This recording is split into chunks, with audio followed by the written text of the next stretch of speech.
I'm very happy to see you here, and I myself am very happy to be here. And I'd like to explain that for a moment. All of us who are assembled here have immensely good fortune. And I would like you to consider that, because when we do consider this, gratitude arises in the heart. And when gratitude arises in the heart opens. And when it opens, we can not only understand with the mind, but also feel it with the heart. And then the Dhamma, teaching of the Buddha, can enter. And eventually, one day, we can be it, and not just be a listener or a bystander. We have immensely good fortune, because not only is this a beautiful place, there's peace and quiet, and numbers of dedicated practitioners who help us to practice also. But also, the Buddha's teaching is alive for us. It exists. We have it actually at our fingertips. But as I said, it shouldn't remain there. It should go into the heart.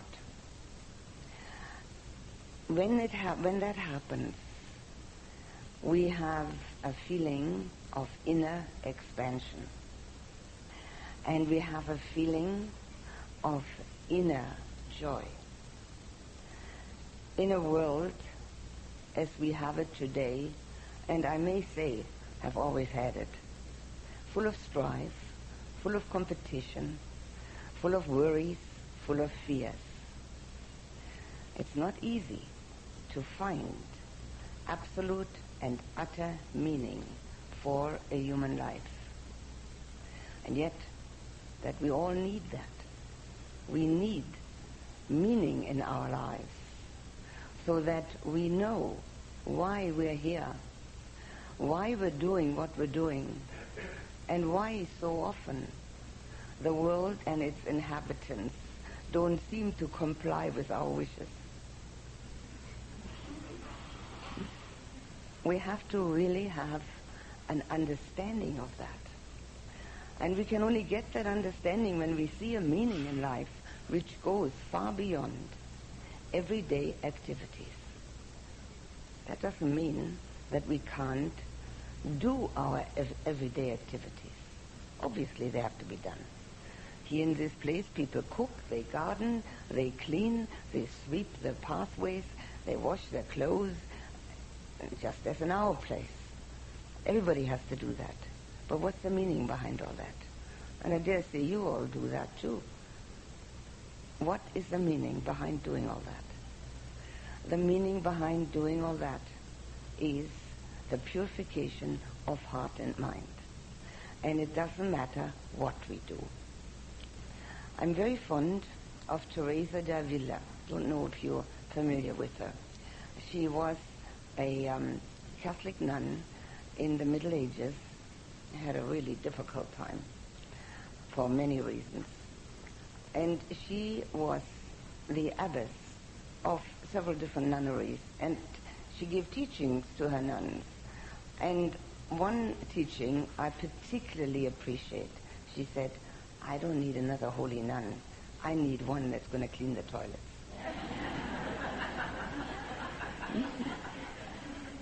And I have often, in my mind, copied that phrase, and obviously also in my demeanor.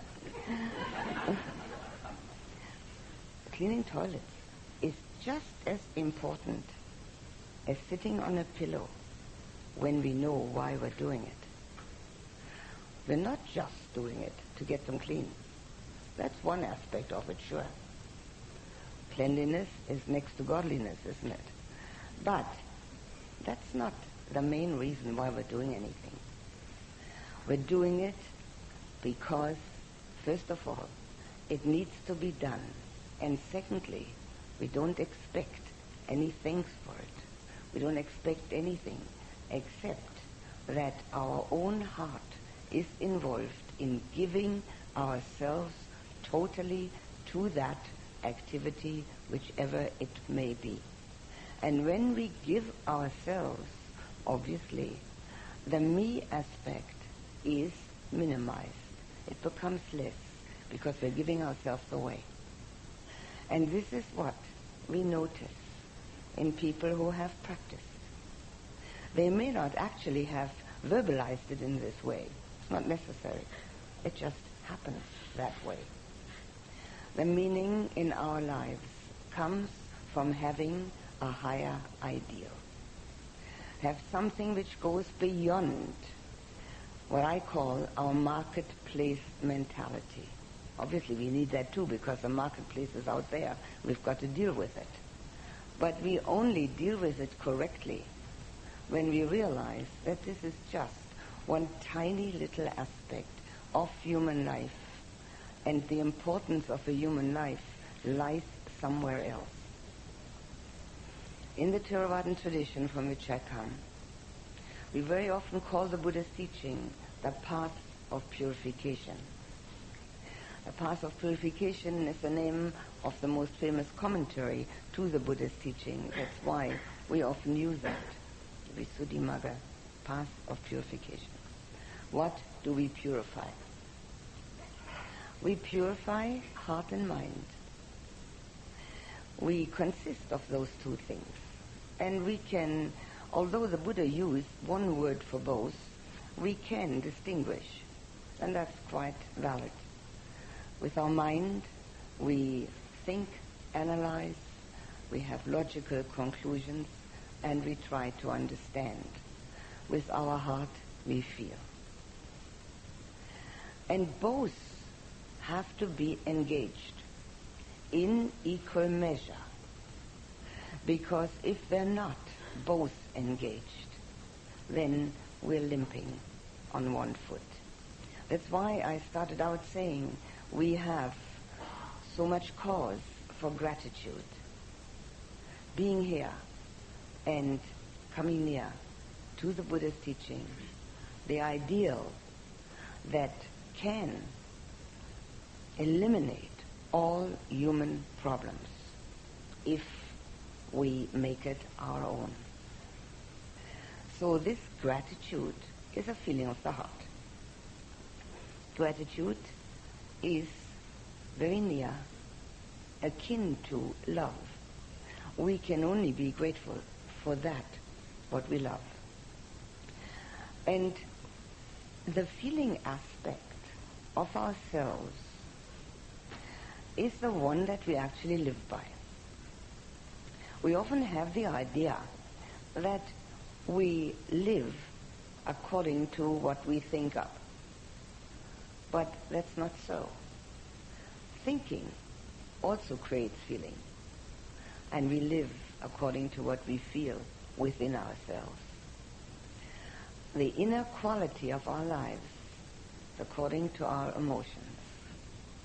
And if we want to improve the quality of our lives in any measure, it means improving, purifying our emotions. One of the mistakes that practically everyone makes is the idea that our emotions are due to the triggers that come to us from outside. What somebody says or does, what somebody doesn't do or doesn't say, a lack of appreciation, blame, all these things seem to be the cause for our unwholesome emotions. It's a mistaken view. And with that kind of view, we'll never be able to improve the quality of our lives, because how much influence can we exert over other people's words and deeds? Very little, if any. The only one that we can really influence, and according to the Buddha's teaching should influence, are we ourselves. And in order to do that, we need to actually think differently. When we think differently, we are different. eventually when we've thought it long enough. It doesn't work overnight, but it works. As far as our emotions are concerned, the Buddha's guidelines are totally clear. It's entirely up to us whether we want to follow them or not. They're so clear that they sound very easy. That can actually be confusing because it sounds so easy. We are under the impression, having understood it, we can do it. But that's not so. The first step is understanding, certainly. But the second step, the most important step, is the experience. And the experience then has to be understood. Wisdom means the understood experience. And we have so many experiences from morning to night, every single day, that we take for granted and don't look at. And the Buddha's teaching help us to have a closer look, to understand ourselves and our daily experiences better. Because meditation must move into our daily lives, our daily thoughts, our daily activities. Otherwise, we've been sitting on the pillow in vain. Our spiritual life takes place in everyday life. When could it take place otherwise? That's the only time that it could take place. What we're doing on the pillow in the meditation is a preparation, is a skillful means in order to recognize ourselves. But then, having done so, we go out and practice it. Buddhist guidelines for our emotions are called the Brahma Viharas. A vihara is a place to live, a Pali word, and we would call this Zen center a vihara. It's a place to live where people practice. It can be used for anything. It can be used for a monastery, for a retreat center. And the Brahmas are the gods. So we translate the Brahma Viharas as the divine abidings. Well, it's a bit of an archaic expression, isn't it? We also say the four supreme emotions. And the divine abidings, that translation doesn't mean that we have to become holy, divine, in order to practice them. Well, what it does mean is that when we practice them and have been able to practice them more and more, we can find paradise in our own heart. And that's the only place it exists. It doesn't hang around in the clouds out there. It's in our own hearts. And having found it in our own hearts, of course, happiness, joy, and gratitude ensue. But this finding of the paradise in oneself has to be learned.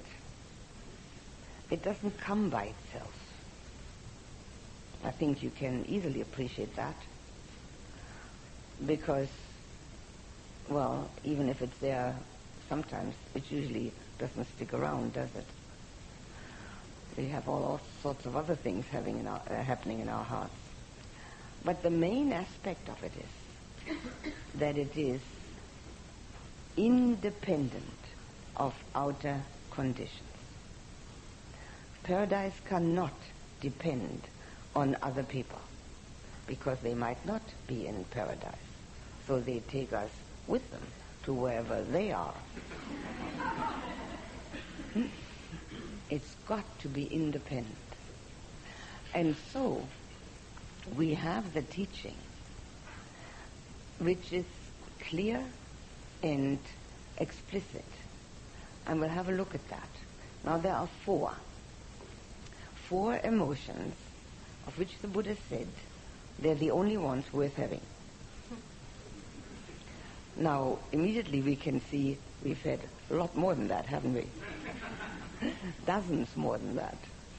We haven't even counted them, most likely. Well, there's only 4. But also we have to remember that these 4 depict 4 categories. And they have sort of undertitles. But these 4 are the 4 main emotions. Now, they're called, we translate them as loving kindness, compassion, joy with others, and equanimity.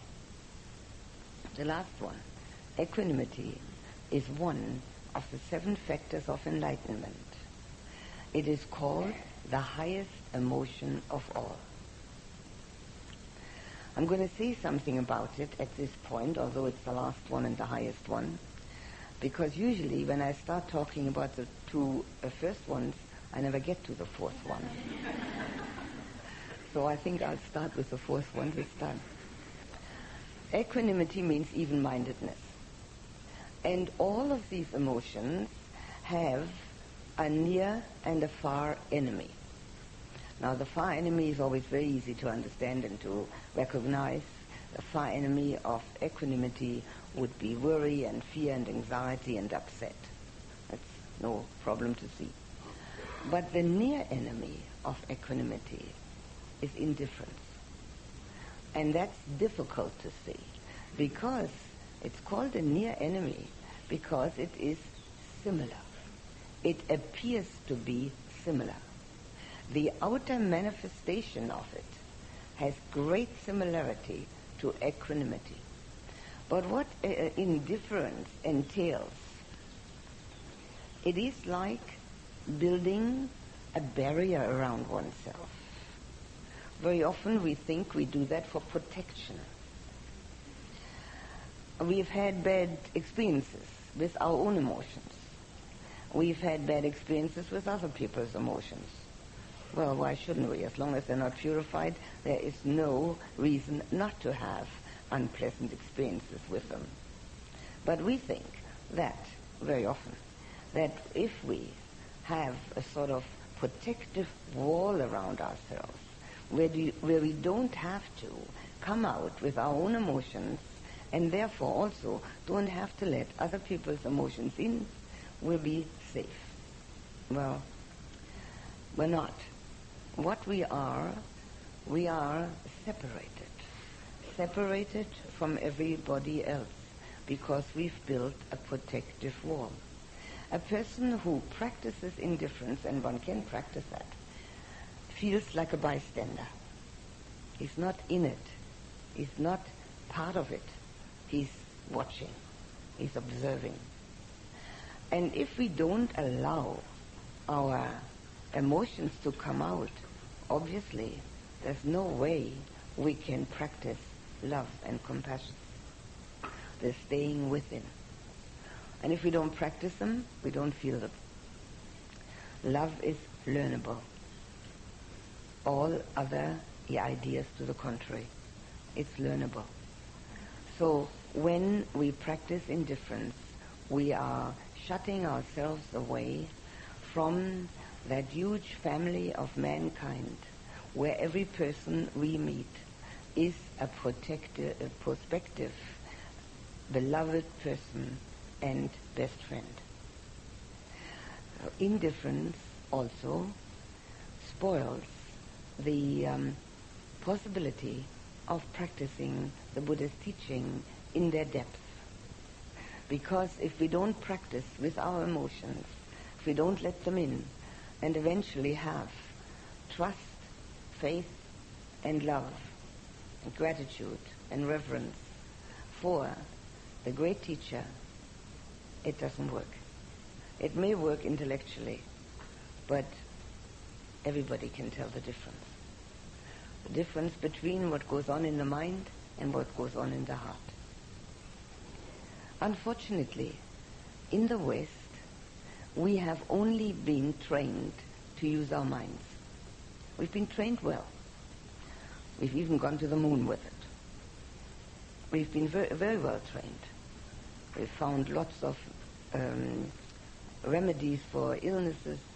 we have done a lot with our minds, and we've been trained since kindergarten. But the training of the heart has been entirely missing. The only time we would ever have got it would be as very small children at the knees of our mothers. And we probably don't even remember. Because what we experience as very small children is hard to remember. So this training of the heart, of the emotions, of which the Buddha speaks, we now have to do as grown-ups ourselves.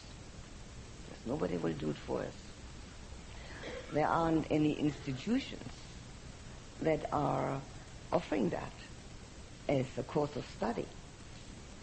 Nowhere to be found. The forest monastery, which we're just establishing in Germany, has been given the name Metta Vihara. Vihara, a place to live, Metta, unconditional love. That doesn't mean that we are perfect. It just means that we want to practice it. That's all. And we would like everyone who comes there to practice it. These institutions that we have are worthwhile for the training of the mind, for making a living, for being able to use our minds in useful ways. But the heart is having a back seat. So this is actually one of the most important aspects of the practice of the Buddha's teaching, to develop our capacity, our heart capacity. Now, all of us have it. We all have the heart quality and the heart capacity for love and compassion. And at one time or another, I dare say, we've all felt it.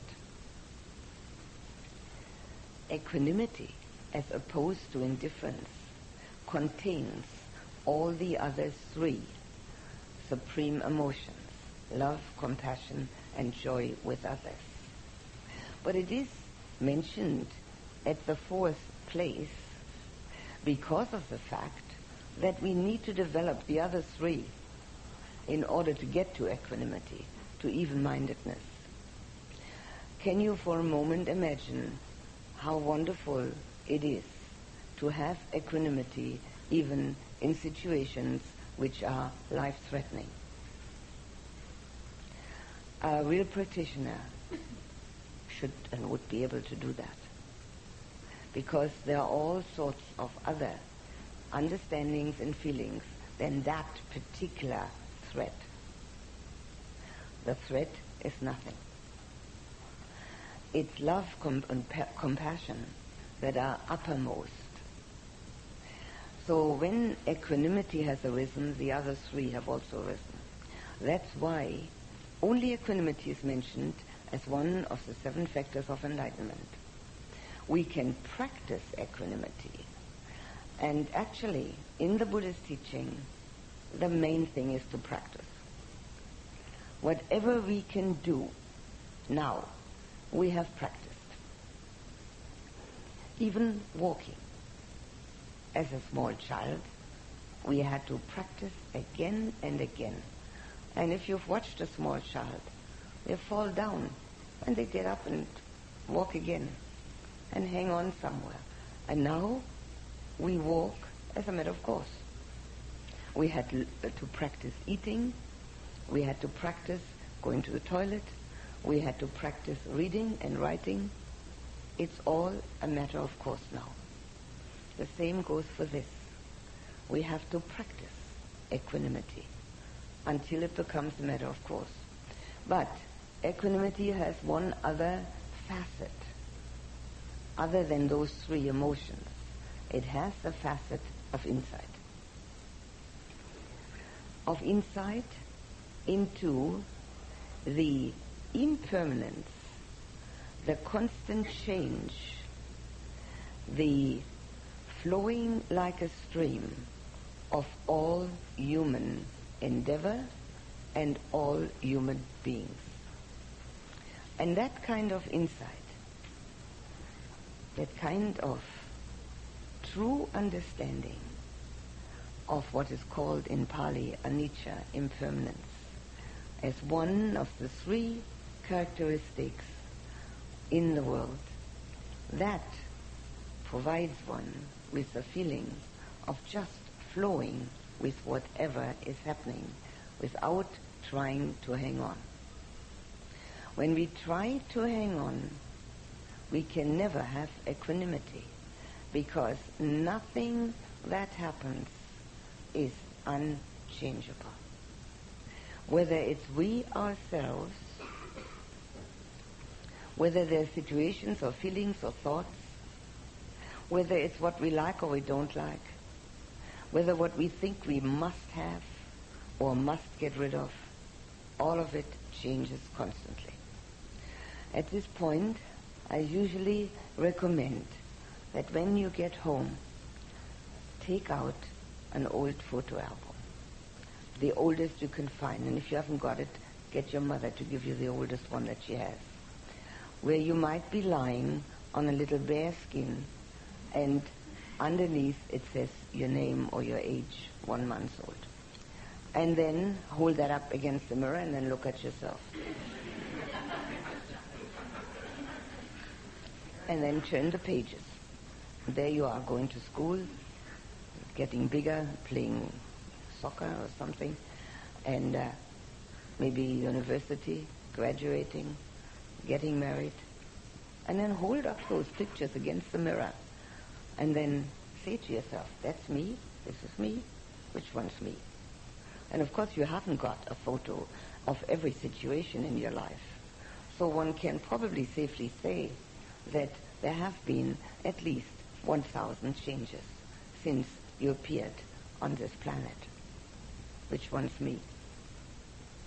Everyone's me. Well, that's nice. 1,000 me's. Very hard to feed that many me's, isn't it? But it does give one an optical view of impermanence, which can be extremely helpful to make it clearer what it means. It means that there is not only the change from photo to photo, but there is a change from moment to moment. If you have one of those digital clocks, watch it for a minute or two, and you can see time as we know it is running away. And when you see that really, truly, deeply, you might do what I often recommend. Remember that this is the first day of the rest of your life. What do you want to do with it? Get out a little notebook and a pen and write your priorities in. And look at them. What do you really want to do? Go to the beach? Have a trip to India? Is that going to be one's life's ambition? See the children well established? Have as many holidays as possible? What does one want? Try to figure it out. Nobody can tell you. But this is the first day of the rest of your life. A human life, according to the Buddha's teaching, is extremely precious. It's difficult to come by. There's a story. The Buddha went for a walk with his monks along the beach. And he said to the monks, imagine that there is a blind turtle swimming around in the oceans of the world. And there's also a wooden yoke swimming around in the oceans of the world. Now that blind turtle comes up for air once every 100 years. Do you think that when she does that, she could put her head through that wooden yoke? And the monk said, no, it's impossible. They could be in the same place at the same time. The Buddha said, it's not impossible. It is unlikely, but it's not impossible. And the same, he said, applies to being born a human being with all one's senses intact, and on top of that, being able to hear the true Dhamma. We've got this extremely fortunate situation, and I dare say that we often take it for granted. If we don't, immense gratitude will arise that we are in this position, and another thing will arise, a feeling of responsibility. A feeling of responsibility towards our surroundings, the people around us. As you all know, our new physics are telling us that there are no observers, there are only participants. We have all experienced that we are participants. If you sit in a room and a person comes in very angry, doesn't say a word, it's just angry, you can feel it. If you sit there long enough, you might also get angry. Angry about the fact that the other person is angry. No words need to be exchanged. If you sit in a room and a person comes in very loving, compassionate, you can feel it. And after a while, that kind of feeling might enter into your heart. We take part in everybody else's feelings and emotions. So when we realize how extremely fortunate we are in this lifetime, this sense of responsibility develops, that our own feelings are available to other people and should therefore be purified and helpful, not only to ourselves, which of course they are, but also to others. We're not practicing only for ourselves. We're practicing for everybody else around us. The Buddha said, a person who meditates is of great benefit to their clan. A person who gains insight is of great benefit to their whole village, or even to many villages. And an enlightened person is of great benefit to the whole world. So whatever we do, everybody else is participating. That sense of responsibility is one which creates within us urgency. In Pali, that's samvega. One of the steps of insight. The urgency to get on with it. To get on with what? With the purification of our heart. So that whatever flows out of our heart adds to the beauty of the universal consciousness to which everyone has access.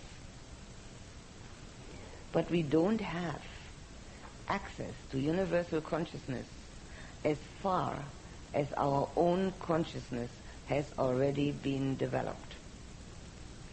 We can't access enlightened consciousness because we haven't got it. But we can certainly get in touch with angry consciousness. We've got that.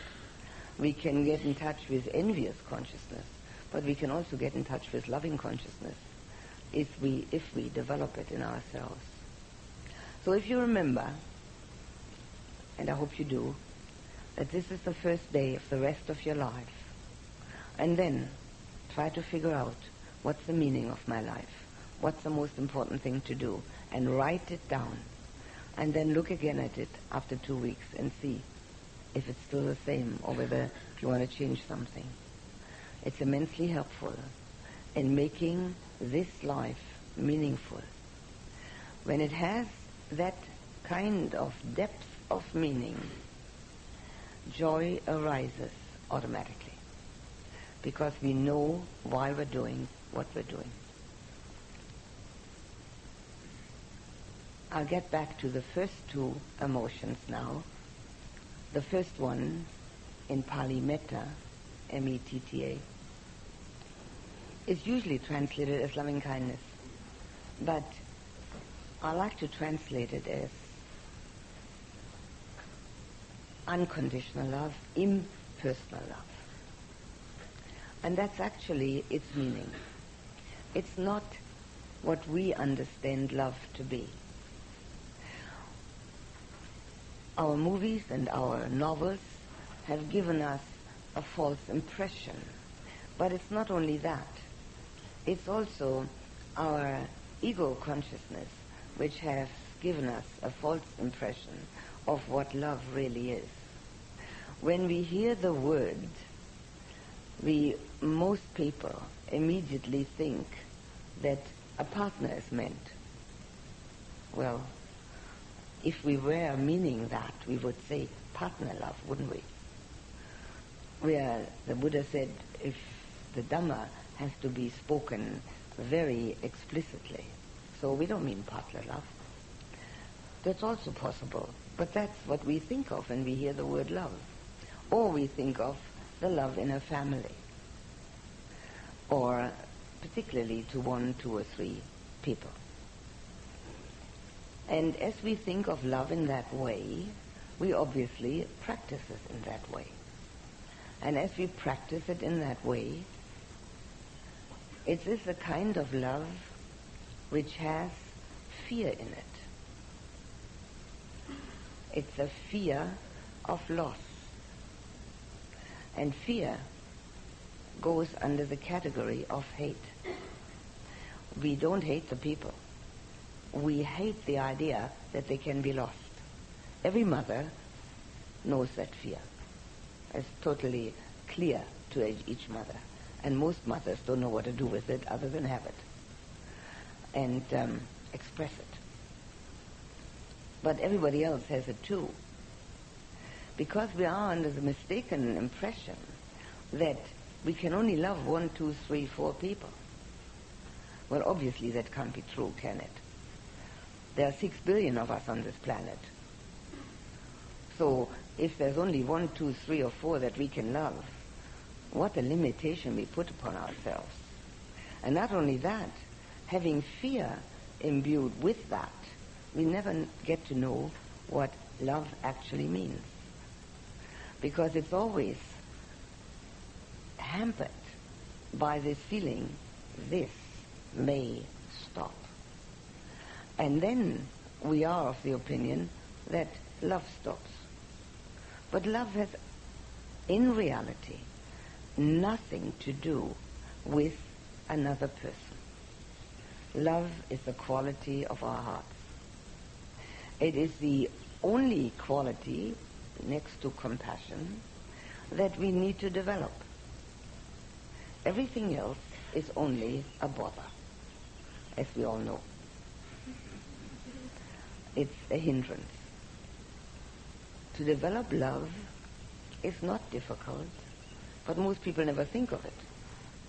We are under the impression, and it has been said many times, that love, to love somebody and somebody to love us, that's good luck.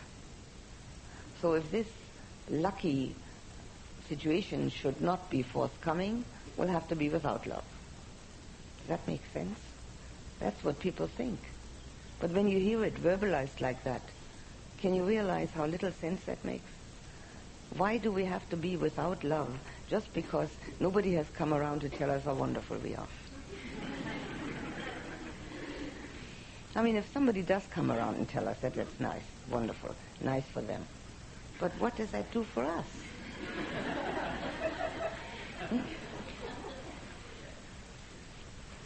The main thing that it does for us is that we remain in the mistaken impression that there has to be somebody that thinks we're lovable. And also that there has to be somebody that we think is lovable. Now, if you think for a moment about yourself, are we totally lovable? Only an arahant, an enlightened one, is totally lovable. And we wouldn't recognize him anyway because we don't know what it's like to be totally enlightened. So maybe we would think, oh, he's not very friendly or something. Possible. So it has nothing to do with being lovable. Because if we wait for that, for perfect lovable, we can wait many lifetimes. Love is there to be developed in the heart and to be given out as a gift, without any wish or determination to get something in return. It's just a gift. And when we look at it in that way, we have a chance to practice it and a chance to develop it. Now, the practice of it goes on from morning to night. Everybody meets people. Now, we don't have so much difficulty with loving puppy dogs or flowers or beautiful clouds in the sky. They don't talk back. So that's not so terribly difficult. And we can practice with that. It's all right, just to get a beginning going. But what we really need to practice with are the people whom we meet in daily life, from morning to night. And some of them may be not looking the way we expect them to look, not talk the way we expect them to talk, not be the way we expect them to be. But that's only our expectation. Are our expectations justified? Why should we live by our own expectations? Expectations are always coupled with disappointments. They belong together. So that is best discarded. Nobody is the way we think they ought to be. It's not possible because we've made up a sort of an idea. They're always supposed to be smiling, they're supposed to love us, they're supposed to appreciate us, they're supposed to never do anything that we wouldn't do. I mean, where can you find people like that?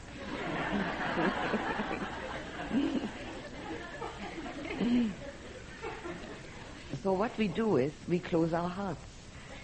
We're friendly, sure, and polite, certainly, but that real flowing of the heart quality, the warmth of the heart, that we don't practice. And that, if we practice it even a little while, it gives a great sense of security. Most people feel very insecure in this world, rightly so. Death is imminent, and disaster is always possible. But when we practice the heart quality of love, the security which we feel comes from the fact that we know how we're going to react in every given situation. It may be as unpleasant as it wants to be. We don't have to fall into the trap of responding with unpleasantness. We have trained ourselves to love that which is happening, particularly with people. So from morning to night, we have what we call a kamatana, a working ground. Other people. They're there. For instance, the postman brings the mail. We happen to be there, and he brings the mail. Do we feel anything? Or are we only intent to see what's in the mail? Or do we have any interest in that person? Or we go to a supermarket and the cashier is giving us the bill. What do we think about it? So much money to pay? Or I wonder if she made a mistake? Or what do we think? Anything of love and compassion towards the person that we have just dealing with? The mind, which is called a magician, can do anything and will probably tell us, if we ask for the reason why we're not feeling love, that person has nothing to do with me, it's uninteresting. That's not true. That person is our partner at the moment that we are dealing with that person. We call it impersonal love, because we like to develop that feeling not dependent on people, which doesn't mean that we can't love the people that belong to our family. On the contrary, we can love them much better because we are no longer trying to hang on. The far enemy of love is obviously hate. That's easy. But the near enemy is affection and attachment. I already explained that because it breeds fear of loss. When we have fear of loss, we live with fear in our life. And when we live with fear, we can never be without stress and pressure. Unfortunately, most of humanity lives that way. We are fearful of many things, but this particular one is present in many lives. Then not to say that we can't use the love in a partnership as a seed bed. At least we know what it feels like to be there for another person and to not put oneself in first place, but maybe have the other person as equally important, and the warmth of the heart going out to that person. But it's only a seedbed. If we use it to expand it, it's been used properly. If we don't use it, we limit ourselves more and more. That limitation is then also the limitation of our horizon. And the horizon stays the way it's always been. It stays with the everyday activity, with the marketplace mentality. And when we have that kind of horizon, there is that little feeling nudging our heart. There must be more to life than that. And I dare say that's why you're here. There is more to life than that. But it has to happen within ourselves. Nobody can make it happen for us.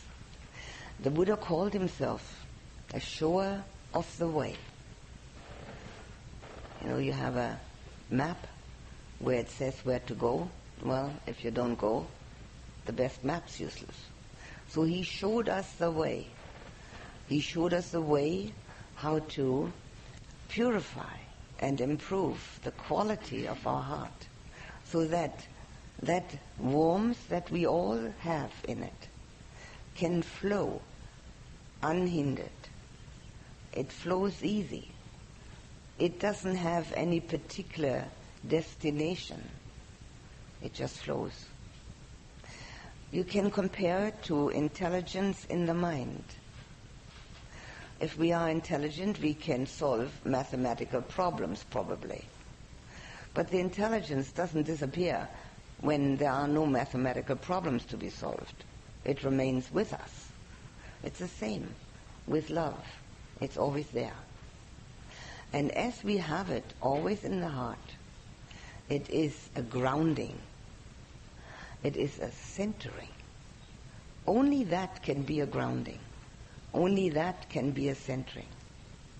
And the more we develop it, and the more it is joined with the understanding of impermanence, the more equanimity we realize. And when there's equanimity, there's nothing to worry about.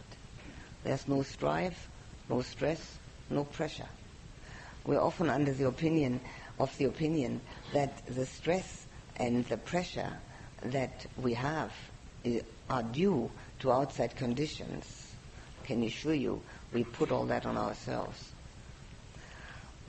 A loving heart doesn't feel pressure. What can be pressuring it? Somebody may be unpleasant, well, that's all right. The loving heart doesn't change. Things don't work the way they're supposed to. Well, they usually don't do that. But what does that do to a loving heart? Nothing. It just remains the way it was. That's why it's called impersonal love. It's also called unconditional love. Unconditional means that we don't put conditions on the people, that we will only love them if, and we've got a whole list of ifs. There's no if. They are our working ground. And you can start with that working ground today. This is the time. There is no other time. This is another important realization that comes with practice. That the only time we have is now. The past is irrevocably gone. The future has not yet come. And when it actually comes, it's called the present. Tomorrow never appears. When it appears, it's today. So all we have is this moment. It's actually a wonderful feeling of ease. One doesn't have to worry about the next 20 years. It's foolishness to do that. Or even the next 2 years. All we have to think about is loving and understanding this present moment. This one, which is already gone, and there's a new one. And when we do that, we're eliminating practically every problem we have.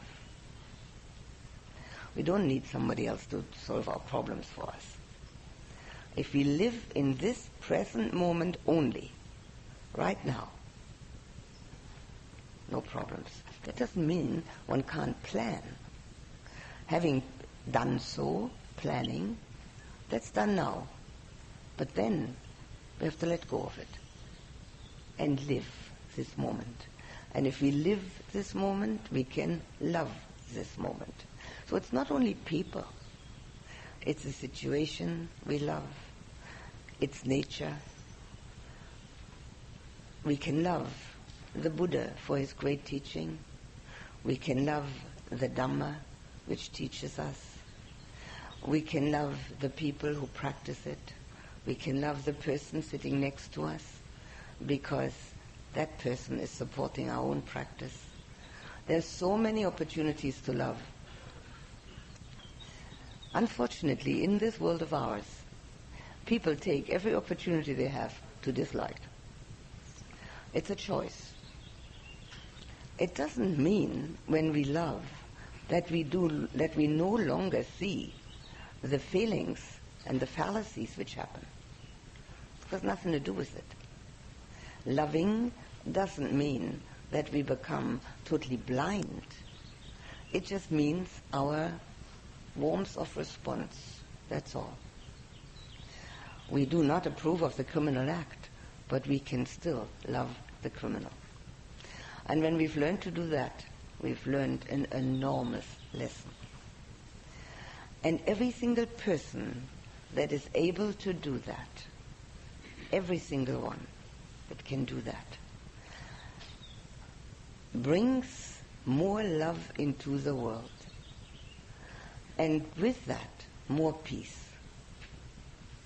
I know we would all like peace out there. We never get it unless we have it inside of us.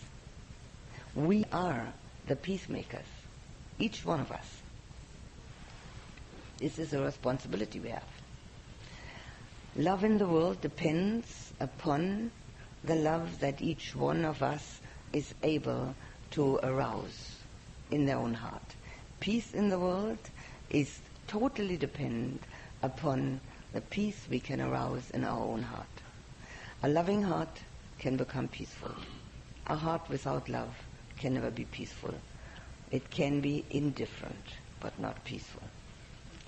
So if we would like so many people would like, to improve the world, it's not so difficult. if we improve ourselves. And that has not only been the Buddha's teaching, that has been the teaching of all the great masters that we've ever had. How do we improve ourselves? Just in this way, by recognizing what goes on within us. Recognition is facilitated through meditation. Meditation then becomes the means for recognizing ourselves. I'm afraid in order to keep to the schedule, the other two great emotions will have to come at another time. And I think the time has come to have a break, doesn't it? Okay.